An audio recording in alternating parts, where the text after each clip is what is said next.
नमस्कार प्रेक्षकांनो, मालिकेच्या पुढील काही भागांमध्ये आपल्याला खूपच जबरदस्त असा ट्विस्ट पाहायला मिळणार आहे.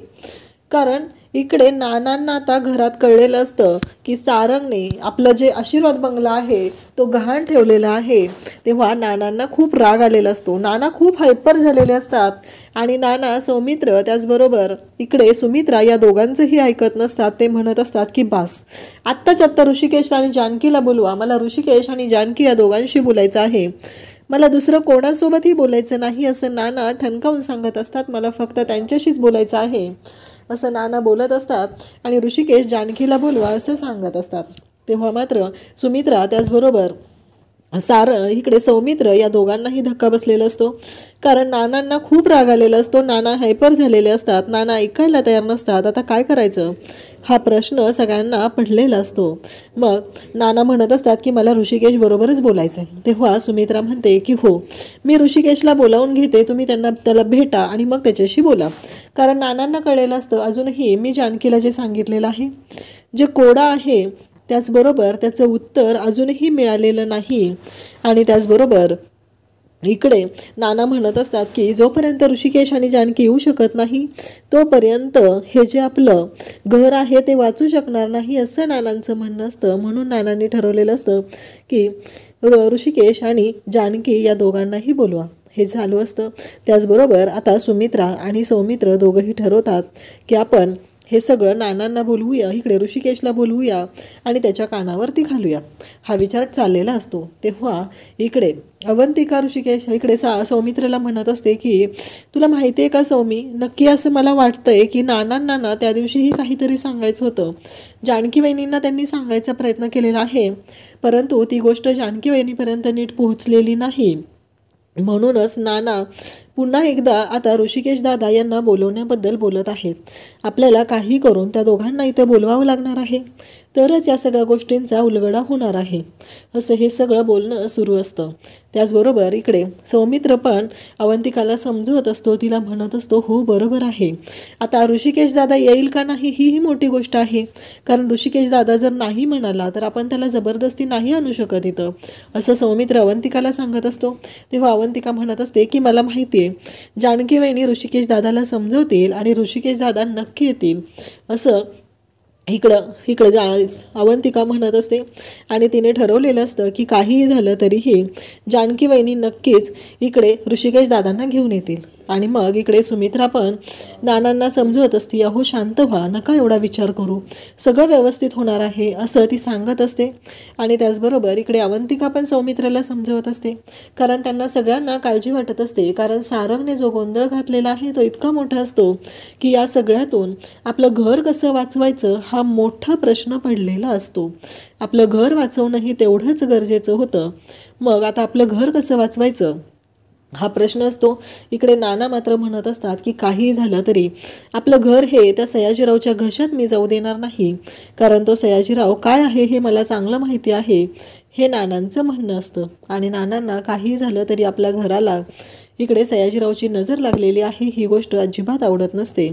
आणि आपलं घर सयाजीरावच्या तावडीतून वाचलं पाहिजे. आपला आशीर्वाद बंगला आहे तो त्या सयाजीरावच्या तावडीतून वाचलंच पाहिजे असा नानांचा हट्ट असतो. सुमित्रा म्हणत असते की ऋषिकेश येतो बोललाय, ऋषिकेश आला की सगळ्या गोष्टी क्लिअर होतील, तुम्ही शांत व्हा ना असं सांगत असतो. आता इकडे जानकीला निरोप मिळालेला असतो. तेव्हा जानकी म्हणत असते की अहो काही झालं तरी नानांची भेट घेणं गरजेचं आहे. ऋषिकेश म्हणत असतो की का मी भेट घेऊ नानांची, कारण जेव्हा मला गरज होती, मला जेव्हा वाटत होतं तेव्हा नाना आले नाहीत माझ्याबरोबर. मग मी आत्ता मी जेव्हा घरातून बाहेर पडत होतो, तुझ्यावर जेव्हा खोटे आरोप केले जात होते तेव्हा नाना आले नाहीत. मग आता का त्यांना गरज आहे आपली, आता का त्यांना आपल्या बाजूने बोलावं वाटतंय, आपल्याबरोबर राहावं वाटतंय, सांग ना मला जानकी तू, असं ऋषिकेश म्हणत असतो. तेव्हा जानकी म्हणत असते की बरोबर आहे तुमचं, पण मला सांगा तुमचे स्वतःचे जन्मदाते आहेत ना ते, मग असा विचार करून चालेल का.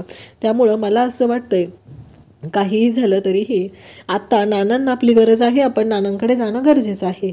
जानकी ऋषिकेशला समजवत असते, कारण जेव्हा आपण नानांकडे जाऊ तेव्हा आपल्या हाती काहीतरी अशी मोठी गोष्ट लागणार आहे की ज्यामुळं इतक्या दिवसाचे जे गैरसमज आहेत ते मिटले जाणार आहेत, असं जानकी ऋषिकेशला सांगत असते. त्यामुळं तुम्ही नानांना जाऊन भेटणं गरजेचं आहे, कारण जेव्हापासून आपण घराच्या बाहेर पडलेलो आहोत तेव्हापासून तुम्ही नानांची एकदाही भेट घेतलेली नाही, तुम्ही नानांना भेटलेलंच नाहीत, असं इकडे जानकी सांगत असते. तेव्हा ऋषिकेश म्हणतो की ठीक आहे, उद्या माझी मीटिंग आहे आपल्या कंपनीच्या संदर्भात, त्यामुळं ती मीटिंग झाली की मग मी जाईल, कारण मला त्या मीटिंग अटेंड करणं गरजेचं वाटत आहे, असं ऋषिकेश सांगत असतो. आणि त्याचबरोबर ऋषिकेश म्हणत असतो की काहीही झालं तरीही लवकरात लवकर ह्या गोष्टी होणं गरजेचं आहे, त्यामुळं मी आधी त्या गोष्टी ठरवेल आणि मग बाकीच्या गोष्टी करेल, असं ऋषिकेश म्हणत असतो. आणि मग ऋषिकेशने ठरवलेलं असतं की काहीही झालं तरीही आधी मी त्या बाजार समितीमध्ये जाणार आहे आणि त्यानंतर बाकीच्या गोष्टी ठरवणार आहे. मग ऋषिकेश बाजार समितीमध्ये जातो. तिथे सयाजीराव आलेले असतात. सयाजीरावची जी कंपनी असते ती डबघायला आलेली असते. सयाजीराव म्हणत असतात की काहीही झालं तरीही ही कंपनी जी आहे ती डबघायला आलेली आहे. तिकडे ऐश्वर्याने तो बंगला घाण ठेवलेला आहे, त्यामुळं गोष्टी खूपच विकोपाला गेलेल्या आहेत. काहीही करून त्या गोष्टी सोडवणं खूप गरजेचं आहे. आणि त्याचबरोबर आता हे सोडवायचं कसं हा मोठा प्रश्न असतो. आणि मग तिथे सयाजीराव असतो तेव्हा ऋषिकेश तिथं आलेला असतो. मग बाकीचे लोक जे कामगार असतात तेही तिथं आलेले असतात आणि ते म्हणत असतात की ऋषिकेश दादा आम्हाला काम द्या. ऋषिकेश म्हणतो की तुम्हाला माहिती आहे माझी कंपनी छोटी आहे, आत्ता मी तुम्हाला सगळ्यांना तेवढा पगार देऊ शकणार नाही जेवढी तुम्हाला आत्ता सॅलरी भेटत होती, तुम्हाला जेवढी अपेक्षा होती तेवढा मी पगार आत्ता तुम्हाला देऊ शकत नाही. तेव्हा ते सगळेजण म्हणू लागतात की आम्हाला तेवढ्या पगाराची अपेक्षा नाही, आम्हाला तुम्ही जेवढा द्याल तेवढा पगार चालेल, असं सांगितलं जात असतं. आणि तेव्हा ऋषिकेशशी ते बोलायला सुरुवात करतात. ते म्हणत असतात की आम्हाला तुमच्या कंपनीत काम द्या. तेव्हा ऋषिकेश म्हणतो की चालेल, काही हरकत नाही आहे, तुम्ही सगळेजण येऊ शकता आणि मग मी तुम्हाला सगळ्यांना काम देऊ शकतो, पण जेव्हा आपल्या कंपनीची भरभराट होईल तेव्हा मात्र तुम्हाला त्या सगळ्याचा मोबदला मिळणार आहे, ही गोष्ट ही तेवढीच मोठी आहे, असं ऋषिकेशने सांगितलेलं असतं. मग ऋषिकेश म्हणू लागतो की आपण जाऊया आणि मग सगळ्या गोष्टी ठरवूया. इकडे सयाजीरावची मात्र वाट लागलेली असते आणि सयाजीरावच्या हातामध्ये काहीच नसतं. सयाजीराव उद्ध्वस्त झालेला असतो, पूर्णपणे सयाजीराव उद्ध्वस्त झालेला असतो, कारण त्याच्या हातामध्ये काहीच राहिलेलं नसतं. आणि सयाजीराव म्हणत असतो की काहीही झालं तरीही आत्ता एक महत्त्वाची गोष्ट आहे, ती म्हणजे की आत्ता मला काही करून माझी कंपनी वाचवावी लागणार आहे.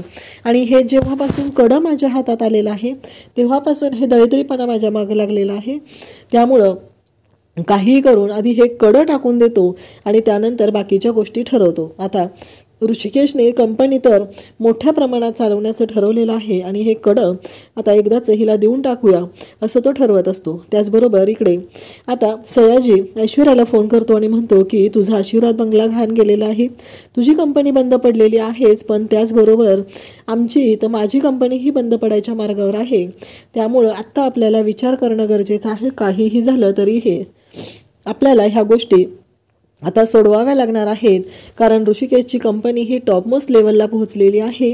काहीही झालं तरीही ऋषिकेशची कंपनी ही वरती गेलेली आहे आणि आपल्याला काही करून हे सगळं आता थांबवावं लागणार आहे. आपलं स्वतःचे मान अडकलेली आहे ती आधी सोडवावी लागणार आहे, असं सांगितलं जात असतं. तेव्हा मात्र इकडे ऐश्वर्या म्हणत असते पण डॅडा नक्की काय करायचं आहे, तुमच्या डोक्यात काय आहे, असं ऐश्वर्या तिच्या डॅडाला विचारत असते. तेव्हा डॅडा म्हणत असतात की पहिलं हे कडं जे आहे ते मी तुझ्याकडे आणून देत आहे, त्या ऋषिकेशचं त्याच्या पहिल्या आईनं दिलेलं कडं आहे ते घेतल्यापासून मला मागं दळिद्र लागलेलं आहे, त्यामुळं हे कडं मी तुला पुन्हा देत आहे, असं इकडं चाललेलं असतं. आता ऋषिकेश नानांना भेटायला जाणार असतो आणि जानकी त्याचबरोबर सर्व कंपनीचा जो अभ्यास आहे तो करत असते, कारण काहीही झालं तरीही जानकीने ठरवलेलं असतं की गोष्टी आहेत त्या अगदी व्यवस्थित पद्धतीने ठरवायच्या आहेत आणि व्यवस्थित पद्धतीने हँडल करून हा प्रश्न सोडवायचा आहे, असं जानकीचं म्हणणं असतं. आणि जानकी तेच करत असते, कारण काहीही असलं तरीही ही कंपनी जी आहे ती आपली आहे.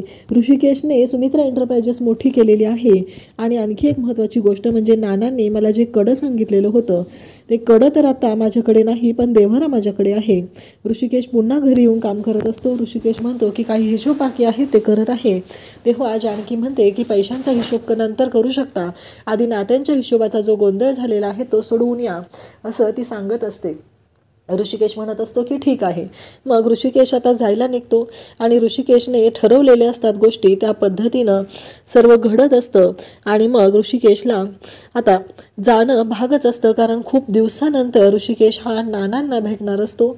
आणि एवढ्या सगळ्या गोष्टी घडत असतात, कारण नानांना ऋषिकेशला भेटून बरेच दिवस झालेले असतात. जेव्हापासून घरातून बाहेर पडलेला आहे तेव्हापासून ऋषिकेश हा नानांना भेटलेला नसतो. आणि ऋषिकेशने नानांना भेटण्याचं ठरवलेलं असतं. आणि ऋषिकेश नानांना भेटायला आता पहिल्यांदा आशीर्वाद बंगल्यात येणार असतो. पण ऋषिकेशने एक अट ठेवलेली असते की मी पुढच्याच दरवाजाने येणार आहे, मी काही चोरी करत नाही आहे, मी माझ्या वडिलांना भेटायला येत आहे, तर मी पुढच्याच दरवाजाने येणार आहे, असं ऋषिकेशने ठणकावून सांगितलेलं असतं. आणि ऋषिकेश येतो, नानांच्या जवळ बसतो, नानांचा हात हातात घेतो. आणि त्या क्षणी नाना बोलायला लागतात. म्हणजे जे 6 महिने झालं जी गोष्ट घडत नव्हती ती ऋषिकेश घरी येताच नानांचा हात हातात घेताच घडलेली असते. आणि सगळ्यांना खूप मोठा धक्का बसलेला असतो, कारण फायनली ऋषिकेश दादामुळं नाना बरे झालेले असतात. आणि नाना म्हणत असतात की ऋषिकेश, मला तुझ्याशी बोलायचं आहे. तेव्हा ऋषिकेश म्हणतो हा नाना बोला, असं नाना म्हणत असतात. तेव्हा ऋषिकेश त्यांना सांगत असतो. तर ऋषिकेशला नाना म्हणत असतात की आपला बंगला हा घाण टाकलेला आहे आणि हे सगळं सारंगने केलेलं आहे, हे सगळं सयाजीरावने केलेलं आहे, तो मध्यस्थी होता, तिथं गरज नसताना आपला बंगला घाण टाकण्यात आलेला आहे. त्यामुळं काहीही झालं तरीही आपला बंगला वाचवणं तुझ्या हातात आहे. पण तुला एक गोष्ट सांगायची आहे, ती म्हणजे की हा जो बंगला आहे तो सारंग घाण टाकू शकत नाही. तेव्हा ऋषिकेश म्हणतो नाना तुम्ही असं कसं बोलता, सारंग हा बंगला घाण टाकू शकत नाही म्हणजे? तेव्हा नाना म्हणतात की हो, सारंग हा बंगला जो आहे तो घाण टाकू शकत नाही, कारण हा जो बंगला आहे तो त्याच्या नावावर नाही आहेच, कारण हा बंगला जो आहे तो सुमित्राच्या नावावरती आहे. आणि त्यामुळं सुमित्राची जी सगळी प्रॉपर्टी आहे ती तुझी आणि जानकीची पार्वतीच्या नावावर आहे. आणि पार्वतीची जी सगळी प्रॉपर्टी आहे ती तुझी आणि जानकीची आहे. त्यामुळं काही करून हा बंगला त्यांच्या तावडीतून सोडव आणि या सर्व गोष्टी आता लवकरात लवकर संपल्या पाहिजेत, असं नाना सांगत असतात. आणि इकडे ऐश्वर्याला कळलेलं असतं की हा जो बंगला आणि ही कंपनी आहे हे सर्व आता पार्वतीच्या नावावर आहे. आणि पार्वतीच्या नावावर आहे म्हणजेच हे सर्व जे आहे ते जानकी आणि ऋषिकेशचं आहे. आणि ऐश्वर्याच्या मात्र इथे शिट्ट्या वाजलेल्या असतात. आणि ऋषिकेशने जाऊन आता ऐश्वर्या सारंगला दम दिलेला असतो. ऐश्वर्या मात्र आता विचार करायला लागलेली असते. तिला कळत नसतं की आता पुढे काय करायचं आहे, कारण काहीही झालं तरीही महत्त्वाच्या गोष्टी ज्या घडलेल्या असतात ते ऐकून ऐश्वर्याच्या तर शिट्ट्या वाजत असतात, कारण तिला कळायचं बंद झालेलं असतं. आता जर हा बंगला आपला राहिला नाही, ही कंपनी आपली राहिली नाही, तर आपण भिकारी झालेलो आहोत हे तिच्या लक्षात आलेलं असतं. रणदिवेंना भिकारी करण्याच्या नादात मी माझ्या स्वतःच्या बापालाही भिकारी केलेलं आहे, ही गोष्ट ऐश्वर्याच्या लक्षात आलेली असते. अशाच अपडेटसाठी चॅनलला सबस्क्राईब करा. थँक्यू.